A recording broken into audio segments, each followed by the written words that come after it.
वाशिम जिल्ह्यातील कामरगाव ग्रामपंचायतीचा निष्काळजीपणा आता नागरिकांच्या जीवाशी खेळतोय। दिवाळीसारख्या मोठ्या सणाच्या पार्श्वभूमीवर गावात आरओ पाणी प्रकल्प बंद पडला आहे। त्यामुळे नागरिकांना शुद्ध पिण्याच्या पाण्यासाठी त्रास सहन करावा लागत आहे। एवढंच नव्हे तर या निष्काळजीपणामुळे लहान मुलांपासून ते वृद्धांपर्यंत सर्वजण आजारांना तोंड देत आहेत। चला पाहूया आमचा हा विशेष रिपोर्ट। वाशिम जिल्ह्यातील कामरगाव ग्रामपंचायतीचा निष्काळजीपणा आता जनतेच्या सहनशक्तीच्या पलीकडे गेला आहे। दिवाळीसारख्या मोठ्या सणाच्या आधीपासूनच गावातील आरओ प्लांट बंद आहे। त्यामुळे नागरिकांना शुद्ध पाण्याची तीव्र टंचाई निर्माण झाली आहे। गावातील लहान मुलांना पाण्याच्या बदलामुळे ताप, सर्दी, खोकला या आजारांनी ग्रासले आहे। रामनगर गार्डन परिसरातील आरओ प्लांटवर लाखो रुपये खर्च करून देखील तो अनेक महिन्यांपासून बंद अवस्थेत आहे। तो प्लांट आता कचऱ्यात पडलेला असून त्याची कुणालाही फिकीर नाही। त्याबरोबरच जुन्या ग्रामपंचायतीच्या इमारतीतही घाणीचे साम्राज्य निर्माण झाले आहे।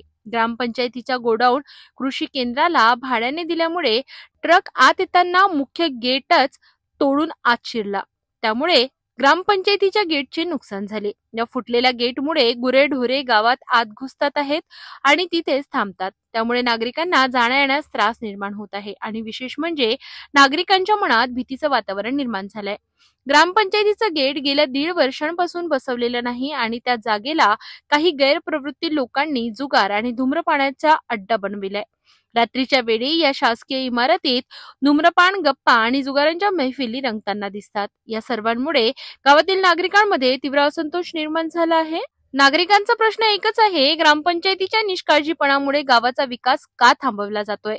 कामरगावकरांचा आवाज आता प्रशासनापर्यंत पोहोचेल का, हाच खरा प्रश्न आहे।